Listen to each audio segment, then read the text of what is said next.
jour s'est levé, un autre vient de passer, je veux tout oublier.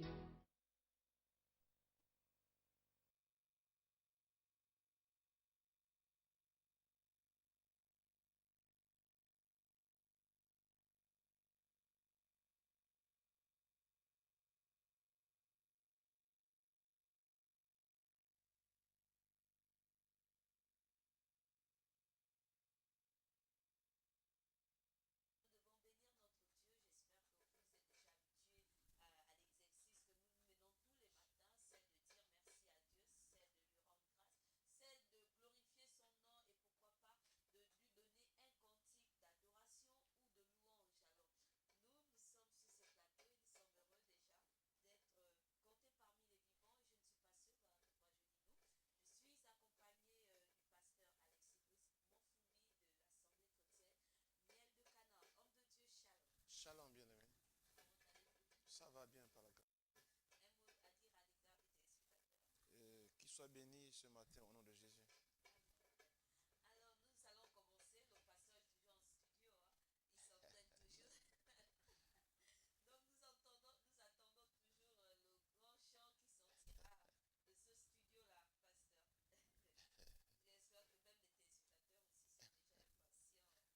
Tout à fait.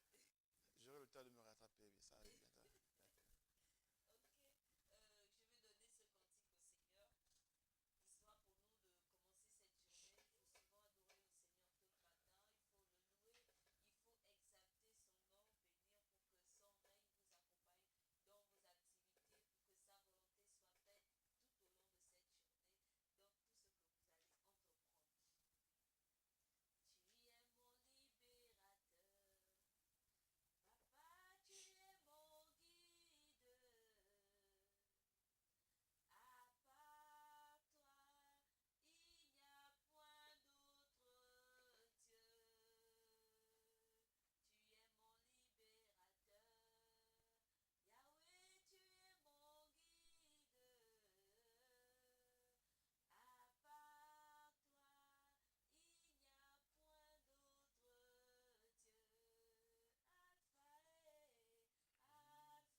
Nazosenga butu na moi memanga na badimension mosusu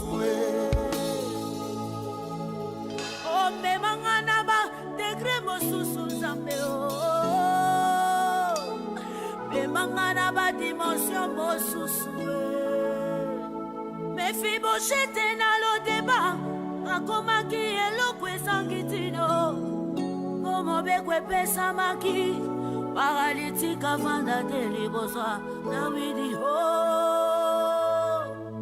Dawidi na trône azolukaluka moto moko na libota Jonathan po asalela ye bolamu po amata badimension bosusue yawe mvula oyo emangala badimension bosusue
De gloire en gloire, il nous emmène. Donc de gloire en gloire, nous croyons que notre Dieu nous emmène et nous pouvons glorifier son Saint-Nom parce que ce qu'il fait, aucun autre Dieu ne peut le faire pour nous. Je vous assure, même si c'est pour un petit temps, vous allez voir la petite gloire là, et après ça va s'effacer. Mais avec notre Dieu, ça ne s'efface pas. On continue, on avance, on avance, on avance. Et voilà comment nous allons avancer également vers ce qui nous amène dans cette gloire, c'est-à-dire la parole de Dieu, si nous la mettons en pratique, comme il pouvait le dire à son serviteur Josué, que médite-la jour et nuit, afin que tu réussisses dans toutes tes entreprises. Et nous bénissons notre Dieu pour ce jour qui nous fait grâce d'écouter sa parole de la bouche de son serviteur, le pasteur Alexis. Homme de Dieu, quelle est la bonne nouvelle de ce matin? Et la bonne nouvelle, c'est que Jésus nous a choisi pour tous pour une mission, porter donc son évangile. Alors, juste après la transition, nous allons écouter cette mission apportée dans l'évangile.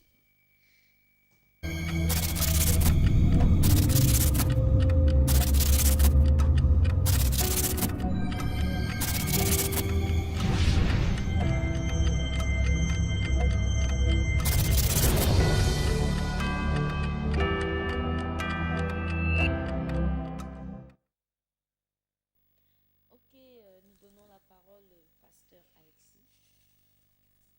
Bonjour bien-aimés dans le Seigneur.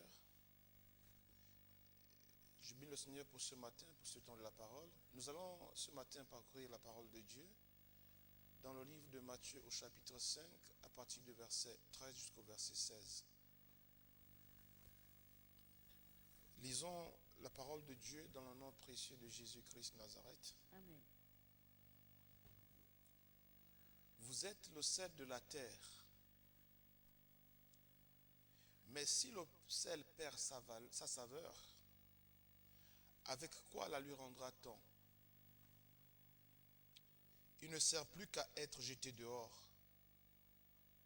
et foulé aux pieds par les hommes. Vous êtes la lumière. Une ville située sur une montagne ne peut être cachée. Et on n'allume pas une lampe pour la mettre sous le boisseau, mais on la met sur le chandelier et elle éclaire tous ceux qui sont dans la maison. Que votre lumière luise ainsi devant les hommes, afin qu'ils voient vos bonnes œuvres et qu'ils glorifient votre Père qui est dans les cieux. Amen. Amen. Bien-aimés, ce matin, j'ai bien voulu partager avec vous cette partie du sermon de la béatitude, des béatitudes du Seigneur Jésus-Christ Nazareth. La Bible dit, nous sommes le sel de la terre, et si le sel perd sa valeur, avec quoi allons-nous rendre la valeur à ce sel? Le Seigneur nous annonce ce matin que nous sommes les porteurs de la parole de paix. Quelle que soit notre situation, notre statut, le Seigneur dit que nul ne vient vers le Père sans que le Père l'attire. Et quand il appelle, il équipe. Il est important, bien aimé, que nous puissions nous prendre en considération par rapport au choix que nous avons fait. C'est un choix. Nous sommes aujourd'hui tous des chrétiens. Nous sommes devenus en Christ. Et qu'à chaque fois que nous lisons la parole, l'Écriture, à chaque fois qu'on écoute la parole de Dieu, il est nécessaire, sinon important, de nous interroger. Qu'est-ce que nous apportons comme contribution dans l'œuvre du Seigneur? Jésus n'a rien à y voir avec tout ce qu'on a comme dénomination. Jésus, c'est la parole de Dieu. Là où la parole de Dieu est prêchée en esprit, en vérité, nous sommes tous un. J'aimerais ce matin que nous puissions observer, nous, chaque enfant de Dieu, notre implication dans la moisson, dans le message de Dieu, comme porteur d'évangile. La Bible dit, nous sommes le sel de la terre. Tous qui avons accepté Christ. Dieu ne parle pas ici de ceux qu'on a mis à part, comme on le dit souvent, des hommes de Dieu. Bien aimé, pour que le sel que nous sommes puisse garder sa valeur, nous devons demeurer dans la parole de Dieu, dans les Écritures. Nous sommes appelés à soutenir par la parole, par la prière, dans l'Évangile, ceux qui sont encore faibles dans l'esprit de la parole. J'aimerais, par cette lecture, rappeler ce matin ce miracle. Cet homme qui était fou, qui souffrait d'un démon, la légion, sinon de plusieurs démons.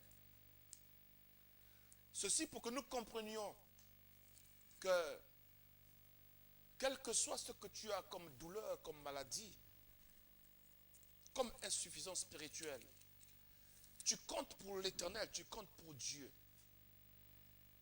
La Bible dit que dans un territoire, dans le territoire des Génésariens, il y avait un homme qui était malade, qui était possédé de plusieurs démons.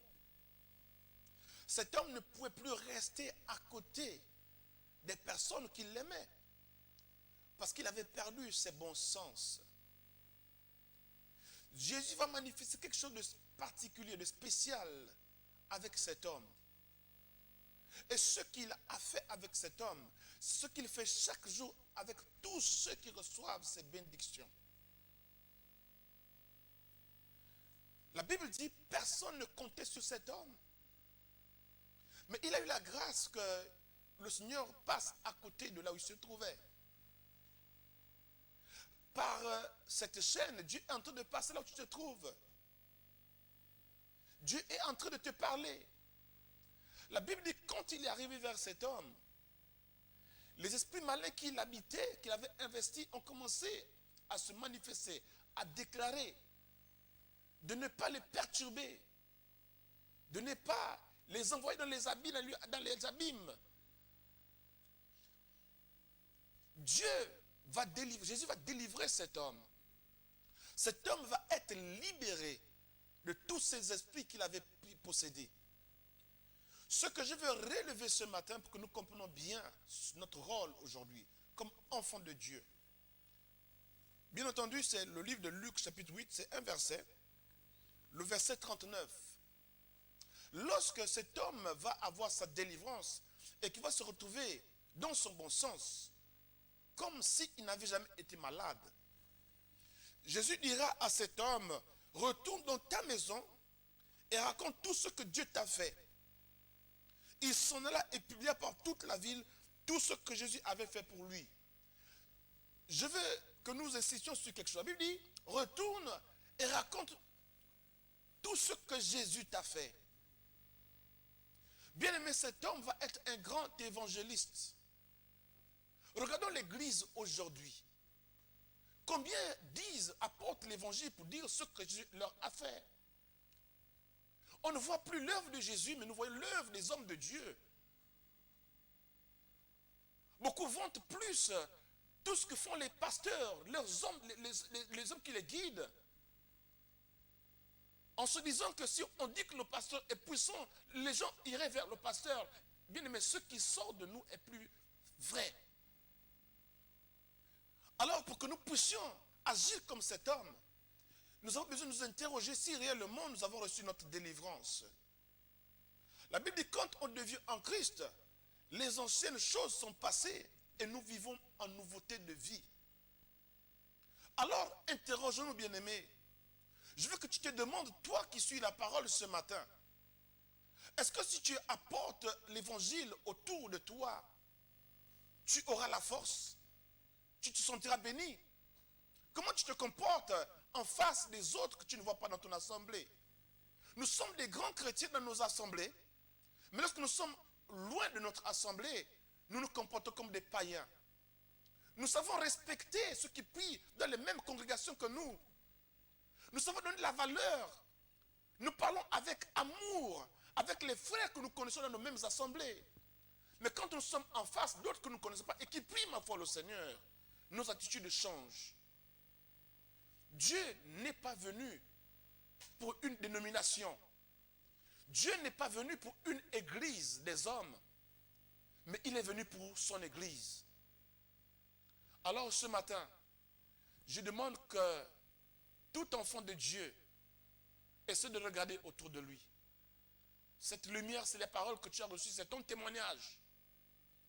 Acte 1:8 dit, vous recevez une puissance, le Saint-Esprit, survenant sur vous. Et vous serez mes témoins. Partout. Donc partout où on se trouve, nous, enfants de Dieu, nous représentons Christ par les paroles, par la parole qui sort de nos bouches, par nos témoignages, et non par les mérites des autres, des uns et des autres. Chacun de nous devons avoir un témoignage. Chacun de nous sommes allés vers le Seigneur avec l'espoir, le désir d'être bénis. Et Dieu nous a bénis. Aujourd'hui, prêtons au Seigneur ce qu'il a fait de nous. Que Dieu vous bénisse, bien-aimés. Amen. Nous bénissons notre Dieu pour ce temps d'exhortation vraiment très enrichissant pour booster encore les uns et les autres, pour continuer dans l'œuvre du Seigneur et avoir un cœur humble, un cœur d'amour, un cœur de reconnaissance et un cœur d'évangélisation. Si je ne me suis pas trompée, nous allons revenir après la pause publicitaire et nous allons comprendre en quelques mots déjà ce que nous voulons comprendre pour ma part. Et pour vous, vous pouvez laisser vos commentaires sur Facebook puisque nous sommes suivis en direct en ce moment. Donc, vous pouvez laisser vos commentaires et l'homme de Dieu verra vos commentaires et il pourra lire. Sinon, il y a son numéro de téléphone que nous allons donner dans quelques minutes.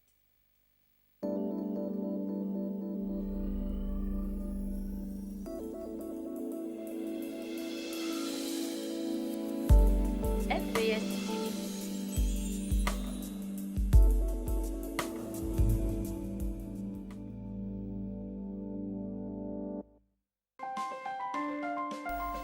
Vous êtes sur LVS.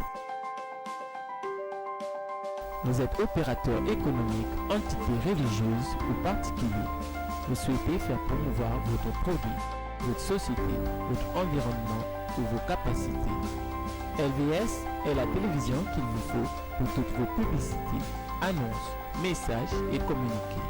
Le meilleur impact de vos publicités promotionnelles ne peut se faire que chez nous. Pour nous contacter, c'est simple. Composez le 01 77 23 73 ou le 06 83 00 26.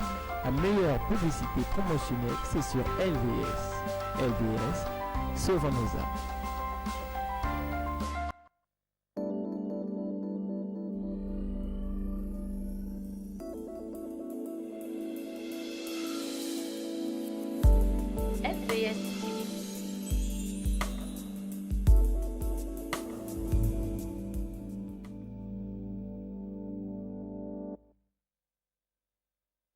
Envie de chanter ce cantique, il guérit les malades, il ressuscite les morts. Dieu va faire encore, s'il a fait dans la vie de cet homme démoniaque et s'il a fait également dans la vie de plusieurs personnes, la Bible nous rapporte beaucoup de témoignages, c'est qu'il peut le faire pour toi qui suis en ce moment cette émission. Il suffit de prendre la bonne décision et d'aller vers le Maître. C'est lui qui nous apporte tout le secours. Et là, nous voulons parler encore des chrétiens qui sont des porteurs de la bonne nouvelle.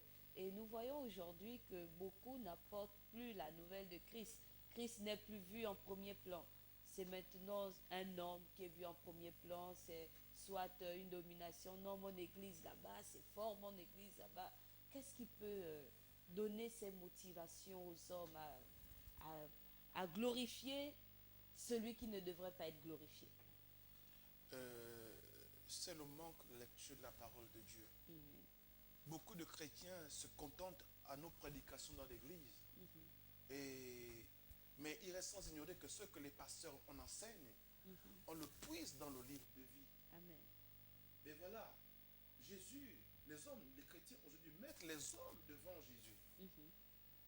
J'ai vu quelqu'un, une sœur, qui me dit, oh mon prophète, il connaît tout, il voit tout. Mais Jésus, c'est le prophète. La Bible dit, celui qui a l'esprit de Dieu, c'est l'esprit de prophétie. Amen. Donc même toi, chrétien, si vraiment tu marches dans la sainteté, et que l'esprit de Christ habite en toi, l'Esprit de Dieu te fera prophétiser plus que ce que tu penses que ce qui sont des grands prophètes. Donc la méconnaissance de la parole de Dieu amène à beaucoup aujourd'hui de valoriser leur église parce qu'ils ont des belles assemblées, ils ont des hommes pour eux puissants et ils ignorent la puissance réelle de Jésus-Christ de Nazareth. Et dimanche dernier, nous pouvons parler de cela dans l'émission Homme de Dieu, dites-nous la vérité.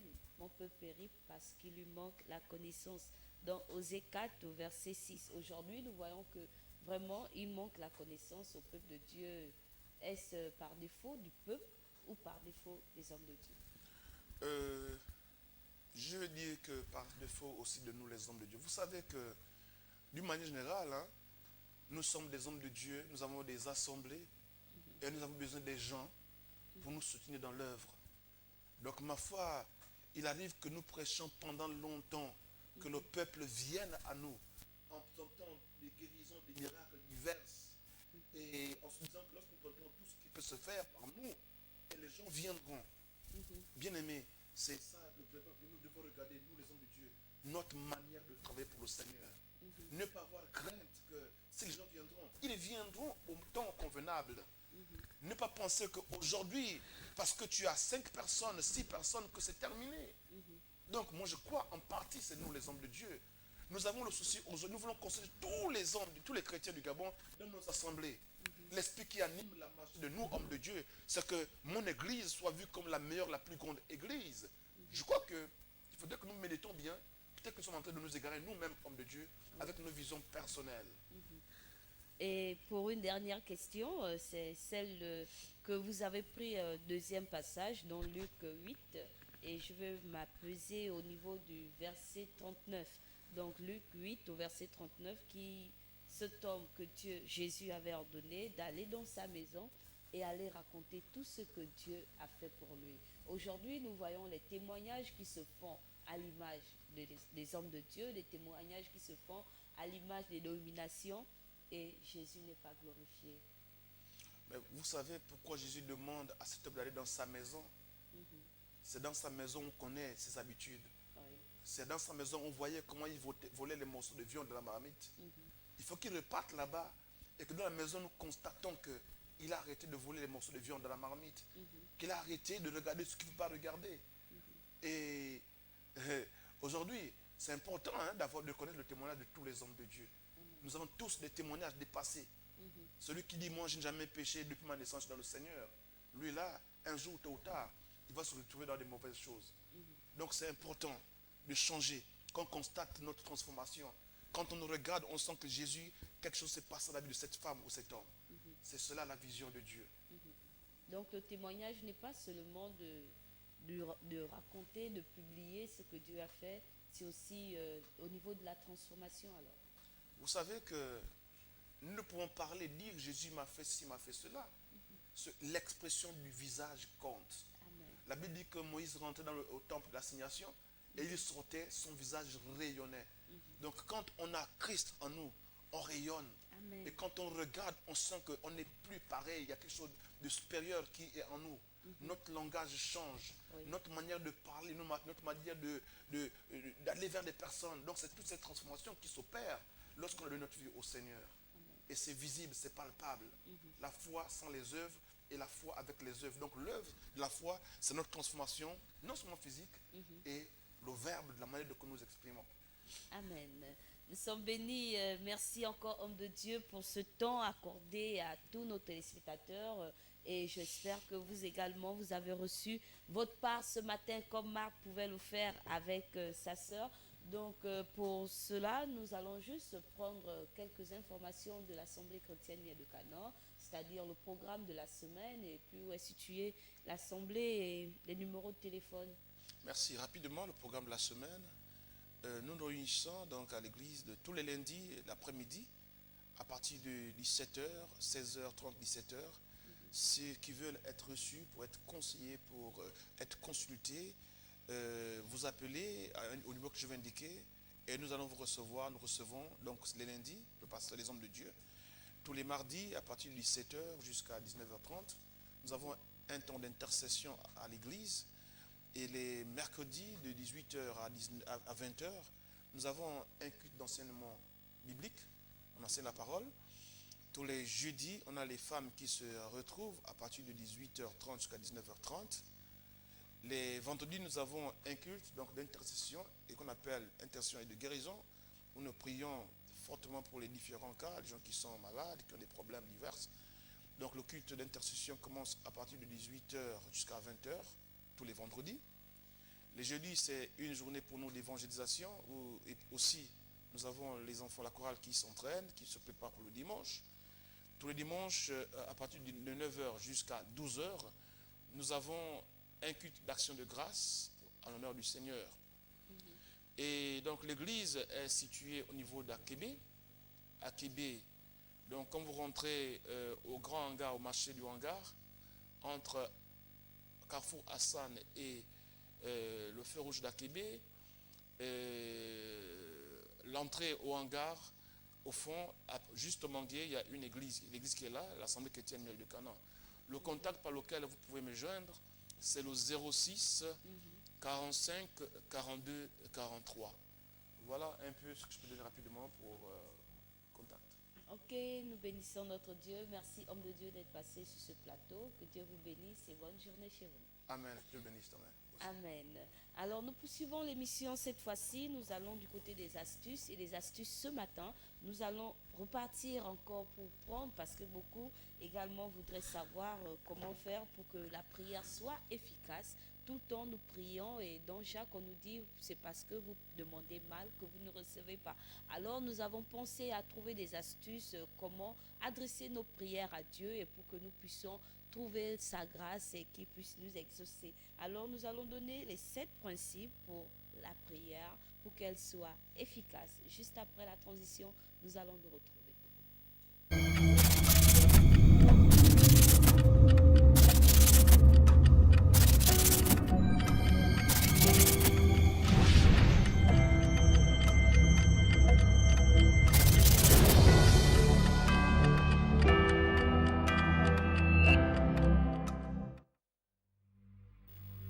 Bénissons notre Dieu pour tous les fidèles téléspectateurs de la Voix du Sacrificateur qui suivent un nouveau ciel tous les matins et qui sont amoureux de cette partie, la partie des astuces.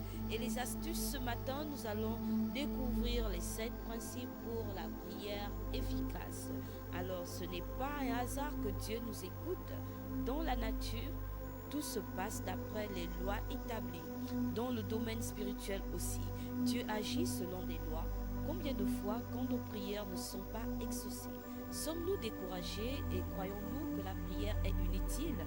Mais la vraie raison, c'est que nous ne respectons pas les lois de Dieu qui sont déterminantes pour la prière. Le premier principe, c'est le principe spirituel d'un cœur pur. Approchons-nous les cœurs purifiés d'une mauvaise conscience, nous dit Hébreux 10, verset 22. La première condition que Dieu pose est que mon cœur soit pur. Si j'avais conçu l'iniquité dans mon cœur, le Seigneur ne m'aurait pas exaucé. Psaume 66, verset 18, c'est très fort. Dans Ésaïe 1, verset 15, Dieu dit, je détourne de vous mes yeux, je n'écoute pas. Le péché dans votre cœur fermera l'oreille de Dieu et coupera toute communication avec lui. Il est inutile que je prie si j'ai encore sur la conscience un péché que je n'ai pas encore avoué. En principe, je devrais m'arrêter de prier si je savais qu'il y a dans ma vie quelque chose qui s'oppose à la volonté de Dieu. Dieu dit à Josué, « Lève-toi, Israël a péché. » Aussi, les enfants d'Israël ne peuvent-ils résister à leur ennemi. Je ne serai plus avec vous si vous ne détruisiez pas l'interdit du milieu de vous. Josué 7, verset 10 du verset 12. Dieu dit à Josué d'arrêter de prier. Pourquoi? Parce qu'il ne veut pas communiquer avec une âme qui demeure dans le péché. La repentance et la purification du péché sont essentielles pour être en communion avec Dieu. Le principe 2, le principe spirituel d'un esprit de pardon. Et lorsque vous êtes debout faisant votre prière, si vous avez quelque chose contre quelqu'un, pardonnez. Marc 11, verset 25. Condition nécessaire pour que la prière soit exaucée. Je crains que l'esprit de rancune ne soit plus répandu qu'on ne le pense en général. Cet esprit se trouve souvent chez des gens qui sont extérieurs au monde, très sincères et qui prennent une part active dans le travail du Seigneur. Eux aussi peuvent cacher un esprit de rancune envers autre ou une autre personne. Si nous ne sommes pas prêts à pardonner, notre prière ne sera pas acceptable pour Dieu. Un esprit de pardon est essentiel. C'est pourquoi le Seigneur a affirmé dans Marc que d'une manière infaillible, si vous ne pardonnez pas, votre Père qui est dans les cieux ne vous pardonnera pas non plus vos offenses. Marc 11, verset 26, Matthieu 6, verset 15.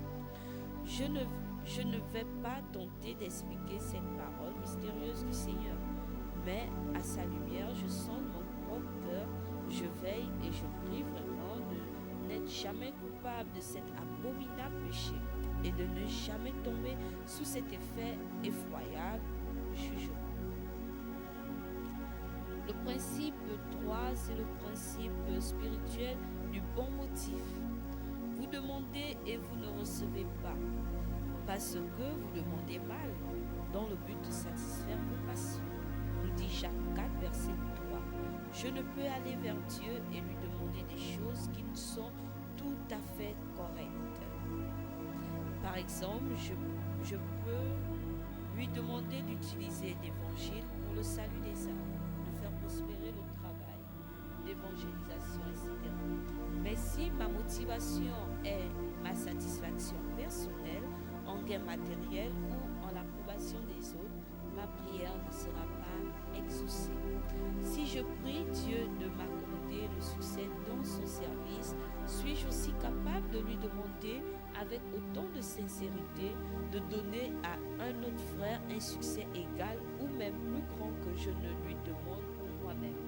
Puis-je me réjouir quand Dieu quand Dieu répand son esprit sur un autre frère ou sur une autre sœur et les utilise de manière puissante?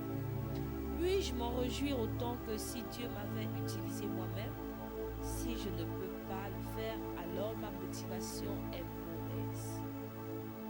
Que ma prière soit une prière triomphante qui assure une réponse. Elle ne doit pas être motivée par la recherche du plaisir personnel ou du succès. Il est essentiel que nous ayons un bon motif pour obtenir des réponses à notre prière. Or, il n'y a qu'une raison pour laquelle nous prions, c'est afin qu'en toutes choses, Dieu soit glorifié. Nous dit 1 Pierre au chapitre 4, verset 11 et 1 Corinthiens 10 au verset 31. Est-ce vraiment ma raison de prier? Le quatrième principe ici, c'est le principe de la foi. Mais qui la demande avec foi sans douter. Jacques 1, verset 6. Whitmouth a traduit cette parabole par « qu'il la demande sans avoir aucun doute ». La foi est indispensable si nous voulons obtenir des réponses à nos prières, car sans la foi, il est impossible de lui être agréable. Hébreux 11, verset 6. Mais là où est la foi est présente, Dieu fait des miracles. Dans l'évangile de Marc, notre Seigneur fit une promesse étonnante à l'âme en prière. Si quelqu'un dit à cette montagne, ôte-toi de là et jette-toi dans la mer, et s'il ne doute point en son cœur, il fera s'accomplir. Marc 11, verset 23. Ne sommes-nous pas nombreux à avoir prié pour éloigner les montagnes obstruant le chemin du progrès de l'Évangile? Mais combien d'entre nous ont réellement vu les montagnes être jetées à la mer? Pourquoi pas? À cause de notre incrédulité. Le cinquième principe, prier conformément à la volonté de Dieu. Si nous demandons quelque chose selon sa volonté, il nous écoute. 1 Jean 5, verset 14. Tout dépend de cela. Nous devons d'abord savoir quelle est la volonté de Dieu, puis prier conformément à cette volonté. Il est impossible d'avoir la foi qui déplace les montagnes sans connaître la volonté de Dieu. La prière de Paul pour les Colossiens était que vous soyez remplis de la connaissance de sa volonté. Colossiens 1, verset 9. Cela signifie une connaissance intime de Dieu lui-même. Comment apprenons-nous à connaître les souhaits de nos amis? En parlant avec eux et en étant souvent en leur compagnie. Comment arrivons-nous à connaître la volonté de Dieu?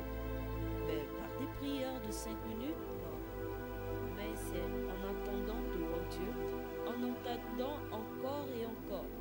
Nous ne pouvons pas apprendre à découvrir la volonté de Dieu en 5 minutes, pas plus qu'en 5 heures, peut-être pas même en 5 jours.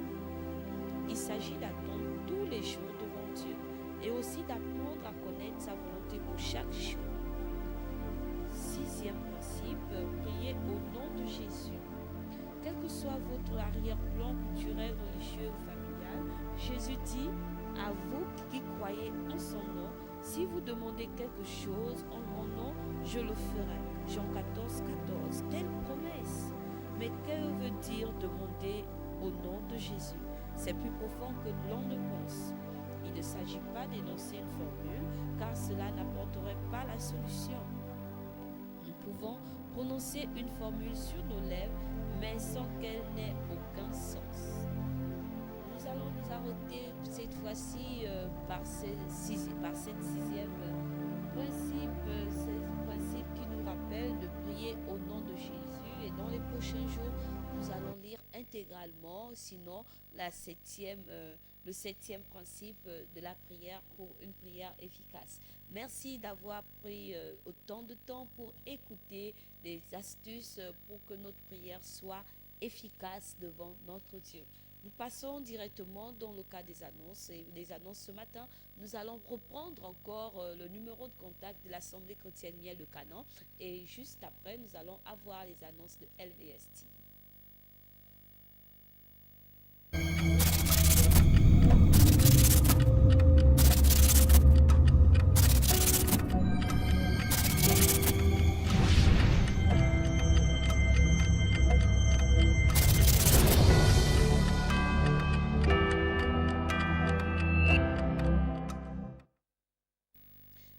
Nous voici de nouveau sur le plateau et pour finir cette émission, nous terminons par les annonces. Et les annonces, nous allons aller vers l'Assemblée chrétienne Miel de Canaan, une église qui est située juste à Québec, entre le feu rouge d'Akébé et le marché d'Akébé. Donc si vous êtes au hangar là, si vous ne vous retrouvez pas facilement, il y a un numéro de téléphone par lequel vous pouvez joindre l'un des responsables de l'église Assemblée chrétienne Miel de Canaan qui est située à Québec, je disais. Donc nous avons le 06 45 42 43, le 06 45 42 43. À partir de ce numéro, vous pouvez vous rendre facilement à l'Assemblée chrétienne Miel de Canaan. Et sur ce plateau, nous avons eu aujourd'hui le leader de l'église Assemblée Miel de Canaan. Donc il s'appelle pasteur Alexis Brice Manfoumbi, qui est le leader principal après Jésus-Christ, je veux dire. Après Jésus-Christ, il est le second dans l'Assemblée chrétienne Miel de Canaan. Nous bénissons notre Dieu pour ce qu'il fait également. Nous savons que nous sommes sur LVS TV et beaucoup se cherchent encore, ils ne se retrouvent pas et se posent la question où est située cette merveilleuse chaîne. La chaîne chrétienne 100% chrétienne, je veux bien souligner, est située au carrefour Plein Niger. Juste au carrefour, vous allez voir un pylône et devant ce pylône est siégé le trône de l'Éternel. Donc si vous ne vous retrouvez pas, prière de prendre ses contacts de 01 77 23 73 01 77 23 73. Sinon vous pouvez prendre le 06 83 0026 06 83 0026. Nous saluons tous les partenaires de LVS TV. Je sais que vous êtes aussi nombreux à soutenir cette chaîne par vos prières depuis chez vous. Nous bénissons notre Dieu pour cela et qui vous récompense selon ce que vous pouvez faire, selon la portion de votre foi. Alors ce matin, nous bénissons également tous ceux qui nous suivent du côté de Port-Gentil, tous ceux qui nous suivent du côté d'Oyem, tous ceux qui nous suivent du côté de Franceville, Mwanda. Je sais vous êtes nombreux dans tout Libreville, dans le Gabon également et même à l'extérieur. Que Dieu vous bénisse et qu'il vous chérisse tout au long de cette journée. Je n'étais pas seul, je t'ai accompagné du frère Chris Bersingonga, de Glenn Tsumbu, de Verdi Moussadji et de Raissa Bolo. Et la direction technique, la direction générale se joint à moi pour vous adresser les salutations de la part du Seigneur Jésus-Christ. Nous sommes à la fin de cette émission. N'oubliez pas une chose, gardez votre âme plus que tout. Et demain, lorsqu'il sera 8 heures.